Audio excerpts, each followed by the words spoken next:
संजय सिंह जी जवाब। जी ऐसा है, मैं डॉक्टर साहब से एक बात कहना चाहता हूँ कि जो सुरक्षा उनको नहीं मिला है निश्चित तौर पर उनको मिलना चाहिए जी। लेकिन डॉक्टर साहब ये बताएं कि कितने डॉक्टर 12 बजे के बाद हॉस्पिटल में रहते हैं? कितने डॉक्टर हॉस्पिटल में रहते हैं? सब तो अपना प्राइवेट प्रैक्टिस करने चले जाते हैं। ये तो आप अपने ये भी सरकार तो की खुद आलोचना कर रहे हैं। रखना चाहिए डॉक्टर यही सरकार बात संजय कहती है कि सिंह जी, डॉक्टर जब हम रहते हैं, आपसे इतना रोगियों पूछते का इलाज हैं, हो रहा है, और आप संजय ही कह सिंह रहे जी, हैं कि डॉक्टर नहीं रहते हैं। जब हम आपसे यही सवाल पूछते हैं कि कितने डॉक्टर अस्पताल में टाइमली आते हैं, टाइमली जाते हैं, कितने डॉक्टर अवेलेबल रहते हैं, कितने डॉक्टर अपने निजी क्लिनिक में ज्यादा रहते हैं, तब तो आप खारिज कर देते हैं। महुआ चैनल को मैं रिक्वेस्ट करता हूँ 12 बजे के बाद आप सभी क्लिनिक में छापा मारिए, न्यूज बनाइए। कितने डॉक्टर आपको हॉस्पिटल में मिलेंगे 12-1 बजे के बाद? माफ करिएगा संजय सिंह जी, बहुत दफे हमने छापेमारी की है, बहुत तस्वीरें दिखाई हैं, लेकिन जब हम उस समय कहते हैं कि आपके अस्पतालों में डॉक्टर्स नहीं आते हैं टाइमली और क्लिनिक में ज्यादा रहते हैं, उस समय तो आप इस बात को खारिज कर देते हैं। जब आप जूनियर डॉक्टर और आप लोग आमने सामने हैं, तब आप यही आरोप फिर उन पर मढ़ रहे हैं। ये तो समझ से परे है। जो बात था मैंने आपको बता दिया, मैंने मतलब जो सही वक्त बात बता दी है। नहीं, वक्त देखकर आपने कोई एक्सक्लूसिव चीज नहीं बताई है संजय सिंह जी।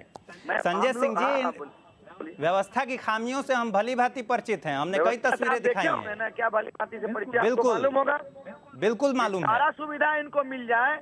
आज डॉक्टर है ये लोग, जाके देखे हॉस्पिटल में मरीज मर रहे हैं, कितने आदमी मर गए, बेहाल है हॉस्पिटल का, उसमें इन लोगों को थोड़ा सा भी मर्जी नहीं है।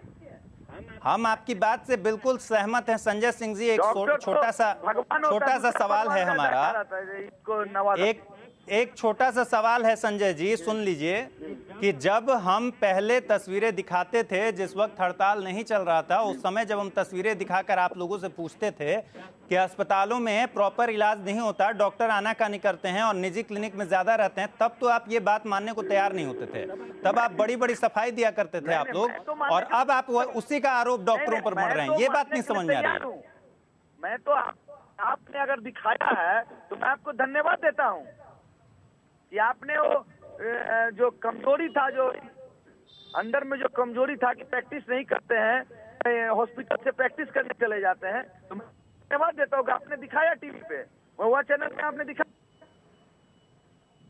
बिल्कुल दिखाया है, इसमें कहीं दो राय नहीं, हम समय समय पर दिखाते रहते हैं। डॉक्टर अजय, आपसे जानना चाहते हैं कि निजी हितों के लिए मरीजों की जान की कीमत कैसे लग सकती है? मैं आदरणीय संजय बाबू से पूछना चाहता हूँ जी, मैं आदरणीय संजय बाबू से पूछना चाहता हूं कि बिहार स्वास्थ्य सेवा संघ पिछले 5 साल से कुछ डॉक्टरों की कमजोरी को ये देखते हुए कि वो प्राइवेट प्रैक्टिस के कारण डॉक्टरी पेशे को बदनाम कर रहे हैं, बिहार स्वास्थ्य सेवा संघ ने खुले मंच से सरकार से मांगा है कि सरकारी डॉक्टरों की प्राइवेट प्रैक्टिस बंद करो।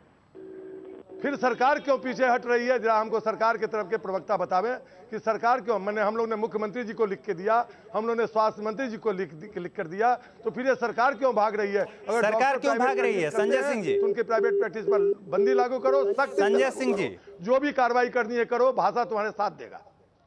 चलिए, संजय सिंह से हमारा संपर्क टूट गया है, फिर से बात करने की कोशिश करते हैं। कम से कम बदनाम मत करो। अजय जी, छोटा सा एक और सवाल कि ठीक है, बहुत सारी बातें हैं, एक दूसरे पर आरोप प्रत्यारोप हैं सरकार की तरफ से और डॉक्टर्स की तरफ से भी, लेकिन सीधा सा सवाल है कि एक मरीज के जिंदगी की कीमत पर, मरीज की जिंदगी की कीमत पर यह हड़ताल क्या जायज है? जूनियर डॉक्टरों के हड़ताल से मरीजों के जीवन और मरण पर कोई फर्क नहीं पड़ना चाहिए, क्योंकि वहाँ पर मरीजों का समुचित इलाज करने के लिए सीनियर डॉक्टर्स और डॉक्टरों की कमी जो है उसके लिए सरकार जिम्मेवार है। अगर 1/3 डॉक्टरों के बल पर अगर ये स्वास्थ्य सेवा चल रही है तो उसमें निश्चित तौर से कैजुअलिटी ज़्यादा होगी।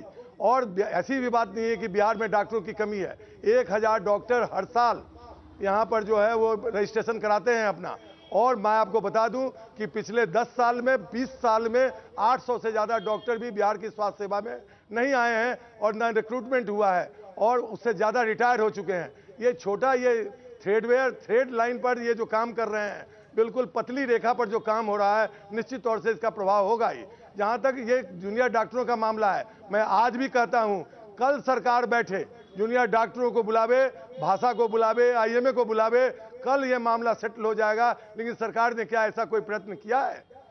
वो लोग भी मिलना चाहते हैं, जूनियर डॉक्टर्स मंत्री से मिलना चाहते हैं, प्रधान सचिव से मिलना चाहते हैं, वो लोग तैयार हैं। अब ये लोग कार्रवाई की बात कर रहे हैं। मैं आपको एक बता दूं सवाल कि सीधा सा ब्यूरोक्रेटिक ये तरीके है से कि डॉक्टरों ठीक का है, हड़ताल क्या या हो रहा है किसी का क्या भी नहीं हो हड़ताल रहा है, नहीं एक आम इंसान वो नहीं जानता है।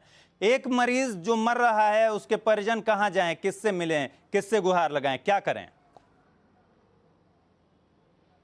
ये मैं तो कह रहा हूं कि पीएमसीएच में डॉक्टर्स मौजूद हैं और इलाज करने के लिए जो भी क्षमता है उसमें काफी है। ये मरीज को इस ढंग से प्रचार प्रसार हो रहा है कि जूनियर डॉक्टरों के चलते रोगी मर रहे हैं। नहीं, इसलिए तस्वीरें रोगी वहां झूठ नहीं जा बोलती रहे हैं, हम वो लगातार कम जा तस्वीरें रहे दिखा रहे हैं, और जो वहां जा इलाज रहे नहीं हैं, हो रहा है। वो जब ये रहते भी तब भी उनको डिससेटिस्फेक्शन होता, लेकिन इलाज नहीं हो रहा है। इलाज नहीं हो रहा है। उसका कारण ये जूनियर डॉक्टर नहीं है।